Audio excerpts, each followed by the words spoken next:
Good morning, my friends. Thayer is hard to follow. So we're going to stand up here in this pulpit and talk down to you about food and ethics and principles and stuff. Like we know something the rest of you don't. But it's not like you folks don't have some familiarity with food. After all, the fact that you're sitting there, alive, does seem to presuppose that you may have had some interaction with food in your recent past.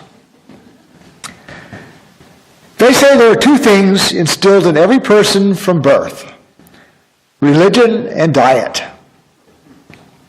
Now, everybody here certainly understands that people never change their religion. Is that right? So why should we have the temerity to suppose that we might be able to influence your dietary habits? Well, call us reckless optimists, but we're going to give it a try. At least we'll make a start. So much of what we're laying on the table today will be old hat to many of you. You've likely discussed it with friends or read about it or maybe seen it on PBS. But this can be a chance to briefly revisit our eating habits, maybe from one or two different angles.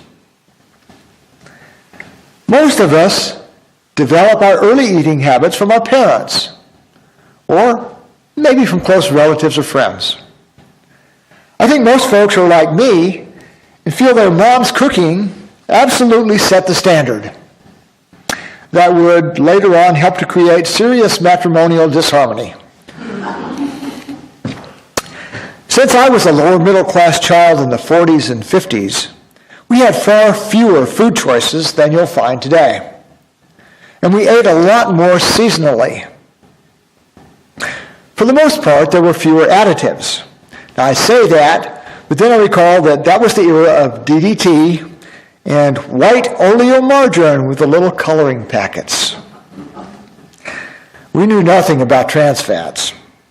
My folks were from the South, and Mom fixed wonderful fried chicken and rump roast with lots of gravy and oven-baked sweet potatoes with marshmallows on them and scrumptious casseroles and great chocolate cakes. Is anybody getting hungry yet? It's lunchtime, isn't it? Dirty pool. We had fewer varieties of veggies, but veggies, often canned, were a part of every meal. Of course, lunches were often bologna and Velveeta cheese sandwiches, and I loved them, and plenty of hot dogs. We seldom ate out, although my hometown of Salt Lake eventually opened one of the first ever Kentucky Fried Chicken restaurants. Yeah, my hometown helped launch the Colonel's attack on America's arteries. We had no McDonald's until my teens, but there was a small chain of thin patty burger joints, and those burgers were 100% pure ground beef. Except, of course, for the 70% or so that was cereal filler. I've told you a little about my eating habits, and my background is a way of leading to the point that every person in this congregation has your own life story of how you developed your particular palate. Those early influences are very strong and can be really hard to give up foods we dearly love and to consciously, tentatively begin to try new ones. Sometimes, though, we don't have a choice. Perhaps, like me, at some point in your lives, we begin to experience food-related health problems, and our doc makes it clear it's time for a change. Perhaps we look at the world around us, maybe catch a glimpse of the horrors of the agricultural industrial complex, and we realize we just can't continue to live with ourselves if we don't make some changes. Maybe we learn that the food we choose can have a bigger impact on climate change than the car we drive. Yes, even if that car is a hybrid. So maybe we have no choice. Our diet has to change for us to be the people we want to be. Physically, emotionally, ethically, or maybe just to stay alive. But the change can still be very wrenching. Other times we may come across something that convinces us that certain foods or food groups may not be things we want to continue to put into our bodies. I used to drink at least 4 Diet Cokes a day. No more. I used to make a great spaghetti sauce that called for monosodium glutamate, MSG. Best I can tell, there's only circumstantial evidence that MSG poses a danger for most people. But enough people believed they had gotten sick on it that the government was forced to include it on ingredients labels. And I choose to avoid it to the extent possible. Although that can be hard sometimes because of the pseudonyms manufacturers use to disguise its presence. So that brings us to GMOs. Y'all know what GMOs stand for, right? It's an abbreviation for genetically modified organisms. Now, to do this subject justice would require a panel discussion, at least several hours, and chances are you'd still come away without a clear answer. So, like I said, let's just touch on this subject. What are GMOs and what are they not? Throughout history, farmers have bred plants and animals to achieve certain desired results, but they relied on the natural reproductive processes. Those are not GMOs. During the latter part of the 20th century, scientists learned how to change an organism by inserting foreign genes into its genetic structure in a manner that would not occur in nature. Those are GMOs. Today, at least 70% of prepared foods in your supermarket contain some genetically modified ingredients. 70%. Most are some derivative of corn or soy. Around 90% of corn and soy grown in America, as well as canola, canola oil, sugar beets, and a few other crops, are genetically engineered. And they are made into a huge array of ingredients. Cotton is also largely GM. Monsanto has now introduced a new strain of GM sweet corn with a built-in Bt insecticide that evidence is beginning to suggest is not as benign in the human gut as Monsanto claims. And that corn is not labeled as GMO. 90% of our fellow Americans want to know whether or not there are GMOs in the food they purchase. A number of states have attempted to pass, and one actually did, laws requiring the labeling of genetically modified products. But the agrochemical industry has spent millions, over $30 million in California alone, to kill those laws. Last summer, Congress passed and Obama signed, and now listen to this name, the Safe and Accurate Food Labeling Act. Opponents promptly dubbed it the Deny Americans the Right to Know, or DARK Act. And it makes it not only very difficult for shoppers to determine whether a product contains GMOs, but it also forbids individual states from requiring GMO labeling on products and seeds. While some GMOs are likely beneficial, others are intertwined with other products and interests that make them very suspect. Are they safe? Agencies such as FDA, USDA, EPA, the A's, as well as the National Academy of Sciences, have generally labeled GMOs safe. But each of these agencies has been compromised by industry money and by allocating leadership positions to individuals from the very industry they're supposed to be evaluating and regulating. As examples, during the Bush administration, the USDA Chief of Staff was the former chief lobbyist for the beef industry.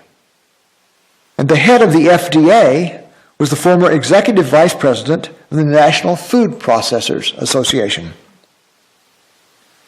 While not specifically involving GMOs, in a related matter involving Monsanto, the late Marion Copley, a 30-year EPA employee, before her death, accused Deputy Division Director Jess Rowland and Anna Lowitt, the senior scientist at the Office of Pesticide Programs, of manipulating evidence in Monsanto's favor on whether glyphosate, the main ingredient in Roundup, may cause cancer. Rowland then sought to block evaluation of glyphosate by another agency and was quoted by a Monsanto executive as saying, "If I can kill this, I should get a medal."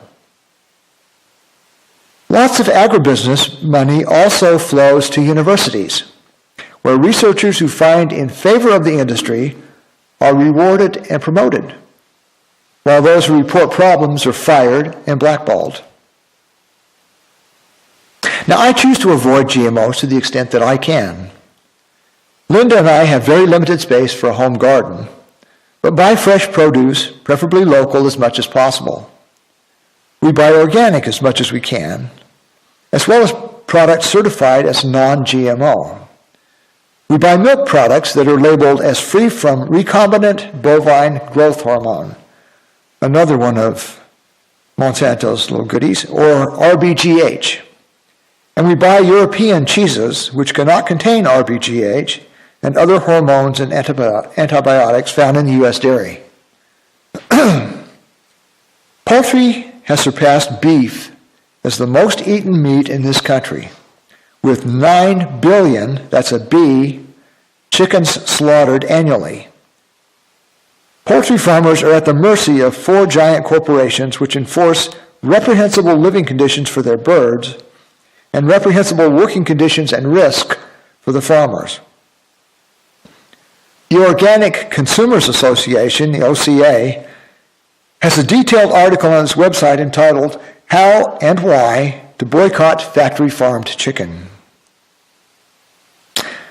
About 3,000 Americans die annually from foodborne illness, and the majority of those are due to contaminated chicken.